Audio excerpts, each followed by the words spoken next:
hech kimga muhtoj bo'lmayman, hech kimdan hech narsa olmayman, hammasini o'zim eplayman. Agar siz mana shunaqangi hislar bilan, mana shunaqangi xayollar bilan yashayotgan bo'lsangiz, sizni biroz xafa qilaman. Tasavvur qiling, insonlardan siz mana shu tarzda oldi-berdi qilishni boshladingiz.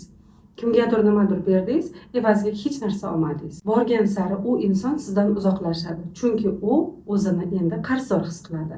Shuning uchun ham biz yaqinlarimizdan qachonki yordam so'raganimizda, ularga yordam berganimizda bir-birimiz uchun kerakli his qilamiz. Harakat qiling, kichkina narsalarda bo'lsa ham atrofingizdagilardan yordam oling. Balki bu pul bo'lishi mumkin, balki narsa. Bir-birimizga kerakli bo'lib yashash qandoq yaxshi.